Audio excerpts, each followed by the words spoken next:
Well, I'm sure you'll get some use out of it eventually, Mom said with that dismissive wave I'd grown to expect, not even looking up from her phone as I held the generic bath set, identical to the one she'd given me last year, still unopened in my bathroom cabinet. I stood there in my parents' living room in Greenfield, surrounded by the usual suspects. Dad with his perpetual frown, my older brother Mark scrolling through his phone, Aunt Carol sipping her third glass of wine, and Grandma Jean squinting at me through her bifocals. The annual Riley family birthday gathering for me, Ellie Riley, 32 years old today, and holding a lavender-scented reminder that I might as well be a stranger to these people. Thanks, Mom, I managed, placing the cellophane wrap basket beside the other presents. A gift card to a steakhouse from Dad. I've been vegetarian for 6 years. A generic live, laugh, love wall hanging from Aunt Carol. I live in a modern minimalist apartment. And a romance novel with a bare-chested cowboy on the cover from Grandma. I exclusively read historical nonfiction and true crime. Mark had gotten me nothing, as usual, but had the audacity to help himself to the cake I'd baked myself. Is that all of them? Dad asked, already reaching for the TV remote. Looks like it, I said, forcing a smile that no one bothered to notice. Dad clicked on the TV, the baseball announcer's voice immediately drowning out any possibility of conversation. Mom returned to scrolling through her phone, occasionally showing Aunt Carol something that made them both chuckle. Mark wandered into the kitchen, probably in search of more cake. Grandma Jean nodded off in her armchair, her chin slowly sinking toward her chest. I sat there for exactly 23 minutes. I checked my watch twice before standing up. I should probably get going, I announced to the room. No one seemed particularly surprised or disappointed. Thanks for coming, honey, Mom said, her eyes still on her phone screen. Drive safe. Don't forget your presents, Dad added, gesturing vaguely toward the pile without looking away from the game. I'd spent 32 years of birthdays like this, opening presents that could have been given to literally anyone, making the same empty small talk, and driving home feeling hollow. As a child, I'd cry into my pillow, wondering why my family seemed to see right through me. As a teenager, I'd convinced myself I was being too sensitive, that this was just how families were. In my 20s, I tried to change things, inviting them to events I cared about, sharing articles I thought they'd find interesting, reaching out in ways that made me vulnerable. None of it had made a difference. I gathered my unwanted gifts, thanked everyone again, and left before the baseball game Dad was so eager to watch had reached the second inning. No one protested. No one even walked me to the door. Driving home to my apartment in Millridge, something shifted inside me. The disappointment that usually accompanied me on this annual drive was replaced by a clarity I'd never felt before. I wasn't angry. Not exactly. I was just suddenly, painfully aware of the one-sided nature of our relationship.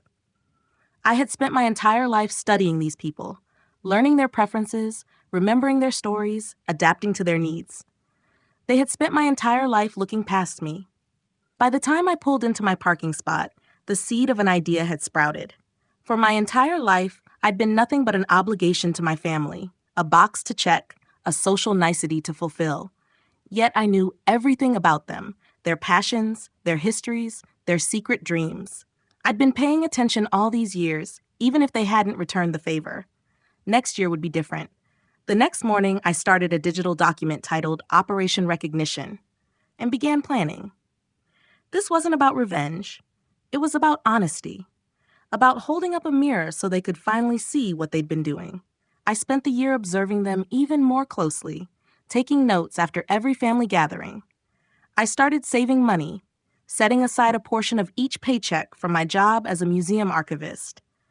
I listened more carefully when Dad talked about his fishing trips, when Mom complained about her book club selections, when Mark bragged about his promotion at the insurance company. At Thanksgiving, I noticed how Dad's eyes lit up when he talked about a fishing podcast he discovered. I made a note. At Christmas, I heard Mom telling her friend about a book she'd loved as a child but could never find again. I wrote down the title. During our mandatory monthly family dinners, I picked up on the way Mark still followed his childhood baseball team, though he pretended not to care anymore. I remembered when Aunt Carol got tipsy at Easter and reminisced about her honeymoon, I paid attention to the details: the name of the beach, the color of the sunset she described, the way her voice softened when she talked about those days before her divorce. And I noticed how Grandma Jean watched me sometimes, with a curious expression, as if she wanted to say something but couldn't find the words. One afternoon, while everyone else was watching a football game, I sat with her on the porch swing. She told me about her dreams of being a writer, dreams she'd set aside long ago. I tucked that knowledge away carefully, like the treasure it was. Throughout the year, I searched specialty shops, online auctions, and rare book dealers. I contacted collectors and visited small coastal art galleries. I commissioned custom pieces and spent hours writing personalized notes to accompany each gift. By the time my 33rd birthday approached, I had gathered everything I needed. "You're hosting this year?" Mom sounded genuinely confused when I called to invite them all to my apartment. "Yes," I said firmly. "I'm turning 33. I think it's time I hosted my own birthday." "Your place is so small, though," she protested. "And you know your father likes to watch the games on his big screen." "It's just for dinner and presents," I said. "Dad can catch the highlights later." "I don't know, Ellie," she hedged. "We always do your birthday at our house. It's tradition." "A tradition that works for everyone but me," I replied, surprising myself with my directness. "This year, I'd like to host." After some back and forth, she reluctantly agreed. I spent the next week preparing my apartment, cooking my favorite foods, not theirs, and wrapping their presents with meticulous care. The menu was deliberately chosen. Dishes I loved but had never been able to serve at family gatherings because someone always objected. Roasted vegetable lasagna with homemade tomato sauce, a crisp arugula salad with walnuts and pears, fresh sourdough bread from the artisanal bakery downtown that I'd been wanting to share with them for years. And for dessert, a chocolate raspberry cake from the patisserie where I treated myself on special occasions. I cleaned my apartment thoroughly, though I knew Mom would still find something to criticize. I set the table with my best dishes, the blue and white pottery I'd collected piece by piece from local artists. I arranged fresh flowers, not the lily bouquets Mom always insisted were my favorite, but vibrant wildflowers in autumn shades of gold and burgundy. When the doorbell rang at exactly 6 p.m., I took a deep breath and smoothed down the front of my emerald green dress, a color I loved but had never worn to family gatherings because Mom once said it made me look washed out. "Happy birthday, Eleanor," Dad said gruffly, stepping into my apartment without waiting for an invitation. He thrust a gift bag at me, the same style he'd used for the past decade, from the same mall store. "Thanks, Dad. You can put it with the other gifts," I said, pointing to a small table I'd set up specifically for this purpose. They filed in one by one, Mom with her critical gaze already scanning my decor, Mark barely looking up from his phone, Aunt Carol with a bottle of cheap wine, and Grandma Jean squinting at my bookshelves. "You've rearranged things," Mom said, running a finger along my bookshelf. "It's different." "I've lived here for 4 years, Mom," I replied gently. "It's always looked like this." She frowned slightly, but didn't argue. "Nice place," Mark mumbled, finally pocketing his phone. "Smaller than I remembered." "You've only been here once," I reminded him. "For that housewarming party 3.5 years ago. You stayed for 20 minutes. He had the grace to look slightly embarrassed. "Dinner's ready," I announced once everyone had arrived. "I hope you'll all enjoy it." "You didn't have to go to all this trouble," Mom said, eyeing the carefully set table with suspicion rather than appreciation. "It wasn't trouble," I replied, forcing myself to remain composed. "I wanted to do it." We settled around my dining table, which I'd extended with a leaf to accommodate everyone. Dad immediately asked if I had the game on somewhere. "No," I said. "I thought we could just talk tonight." He looked genuinely bewildered by this concept, but nodded reluctantly. "This is vegetarian, right?" Mom asked, poking at the lasagna with her fork. "Yes," I confirmed. "I mentioned that when I invited you." "I remember," she said defensively. "I was just making sure. Your brother likes his meat, you know." "Mark can survive one vegetarian meal," I said, smiling at my brother. "Can't you, Mark?" He was already shoveling food into his mouth. "This is actually pretty good," he admitted, sounding surprised. Dinner was a typical family affair. Dad dominated the conversation with work stories. Mark interrupted to one-up him. Mom criticized the salad dressing, a little too tangy. And Aunt Carol asked me for the third time if I was seeing anyone special yet. Grandma Jean mostly focused on buttering her bread with intense concentration. When we finished eating, I cleared the plates and brought out the chocolate raspberry cake, not the lemon sponge my mother always insisted was my favorite, despite my countless gentle corrections over the years. "This isn't your usual cake," Mom noted immediately. "No," I said simply. "This is the kind I actually prefer." A small frown creased her forehead, but she said nothing more. "Presents time?" Mark asked, already eyeing the door as if calculating his earliest escape. "Yes," I said, standing up. "But this year, I'd like to do something different." I walked to the gift table, but instead of reaching for the pile they'd brought for me, I picked up 5 wrapped boxes I'd placed there earlier. "I got presents for all of you," I announced. The confusion on their faces would have been comical if it hadn't been so sad. "But it's your birthday," Mom said slowly, as if explaining something to a child. "I know, and I wanted to give you all something special." Dad shifted uncomfortably. "That's not how birthdays work, Ellie." "Maybe not," I agreed, "but humor me, please." I handed the first box to my father. He opened it with clumsy fingers, revealing a vintage fishing lure in a shadow box frame. "This is a 1952 creek chub peaky," I explained as he stared at it. "It's the same lure Grandpa used when he took you on your first fishing trip to Lake Mitchell when you were 10. You told that story at Uncle Rick's wedding 7 years ago. It was the only time I ever heard you talk about Grandpa without criticism. I found this at an antique shop in Burlington and had it mounted." The color drained from Dad's face. He swallowed hard, his fingers tracing the glass over the lure. "Ellie, Open yours, Mom," I interrupted, handing her a flat, rectangular package. She unwrapped it to reveal a first edition copy of The Secret Garden. "You mentioned once, when I was about 14, that this was the book that made you fall in love with reading. You said your father used to read it to you before bed, doing all the different voices. You've never been able to find your original copy after all the moves." Mom's hands trembled slightly as she opened the cover to see the inscription I'd found inside. "To all secret gardeners, may you always find your way in." Without pausing, I handed Mark his gift. Inside the box was a framed black and white photograph.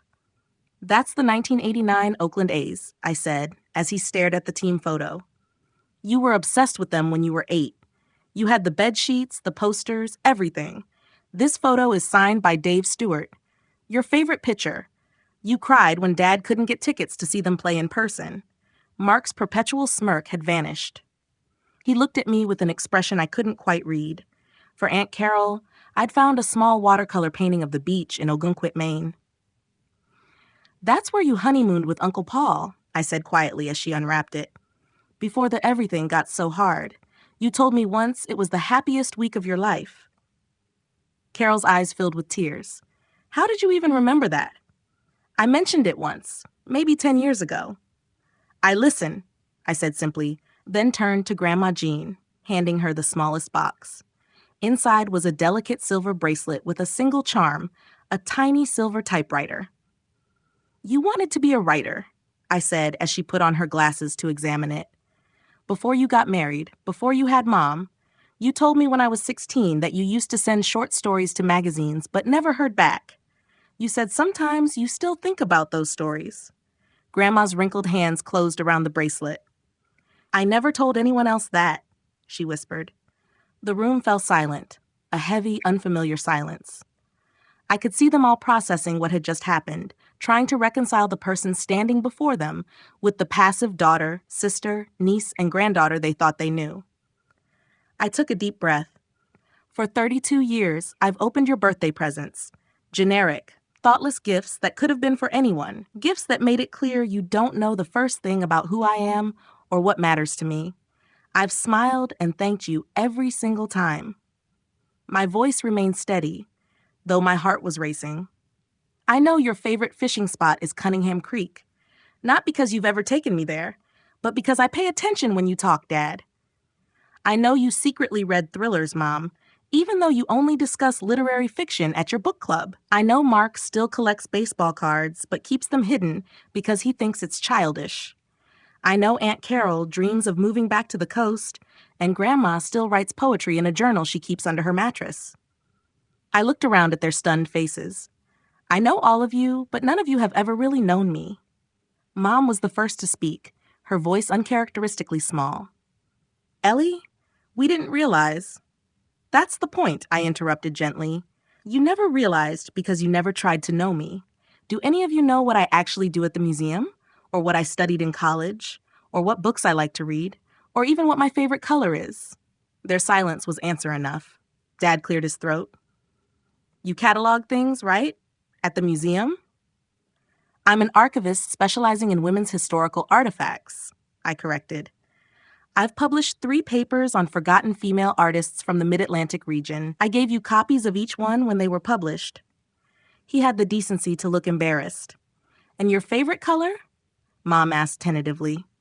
Emerald green, I said, gesturing to my dress. Not powder blue, which is what you've been buying me since high school. I'm not doing this to hurt you, I continued. But for once, I needed you to see me. Really see me. I'm not the person you think I am, the person you've projected onto me for convenience. I'm someone else entirely, someone you've never bothered to discover. I gestured toward the pile of gifts they'd brought me. I don't need to open those to know what's inside.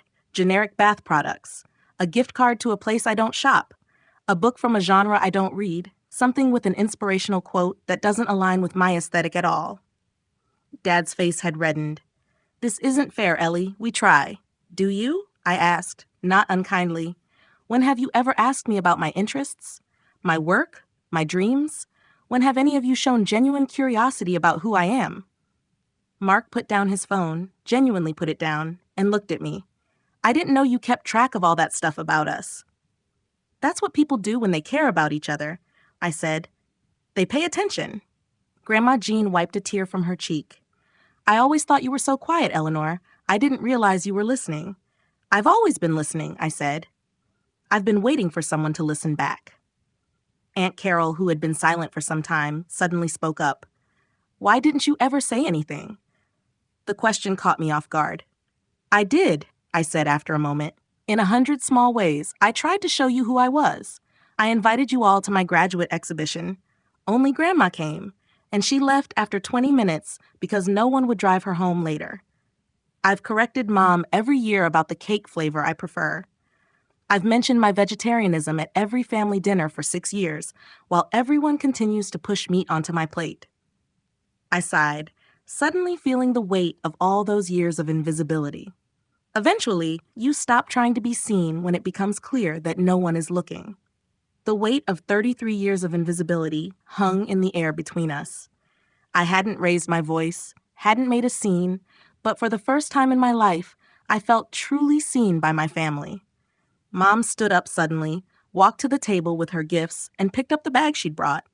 You're right, she said, looking inside it with new eyes. It's another bath set, the same one as last year. She set it down and turned to face me. I don't even know if you like baths, do I? No, I said softly. You don't. I prefer showers, actually, I added. Long ones with music playing, usually indie folk or sometimes classical, depending on my mood. Mom nodded slowly, processing this small but significant piece of information. Tell us more, Grandma Jean said unexpectedly. Tell us who you are, Eleanor. So I did.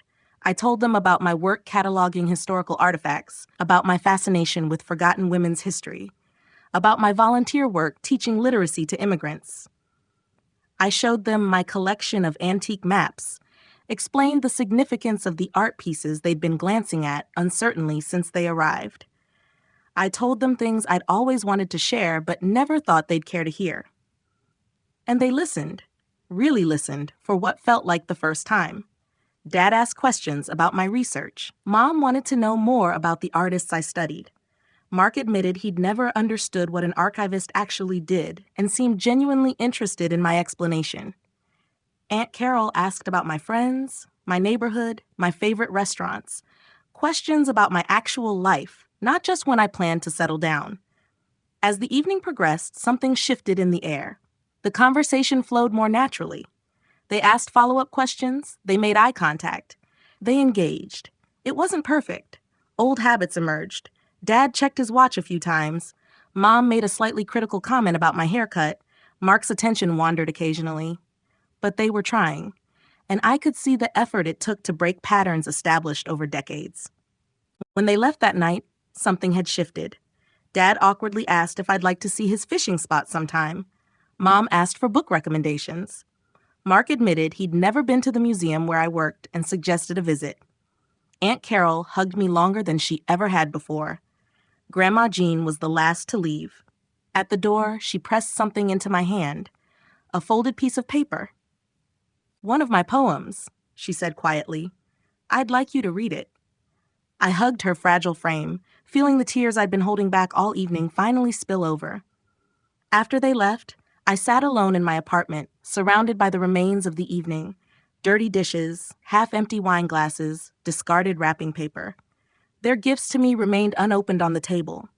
I didn't need to open them to know I'd been right about their contents. But somehow, it didn't matter anymore. I unfolded Grandma's poem. It was titled "The Listener," and described a young woman who observed everything but remained unseen herself. The last lines read, "In silence she gathered our stories like shells on a shore, while we missed the greatest story of all, her own." Grandma, at least, had seen me all along. She just hadn't known how to bridge the gap any more than I had. For the first time in my life, my birthday had actually been about me. The real me. Not the version of me my family had constructed for convenience, but the person I truly was. I knew this wasn't a magical fix. One evening couldn't undo 3 decades of emotional neglect. There would be backsliding, awkwardness, and the inevitable return to old patterns. Change doesn't happen overnight, especially in families as set in their ways as mine. But it was a start. The next morning, my phone rang. It was Mom. "I was thinking," she said, sounding uncertain but determined, "maybe you could make a list of things you're interested in, just so I could have some ideas for next time." I smiled, looking out my window at the early morning light. "I'd like that, Mom. I really would." Some might say I hadn't received any gifts on my 33rd birthday, but as I hung up the phone, I knew I'd received the only gift I'd ever truly wanted: recognition.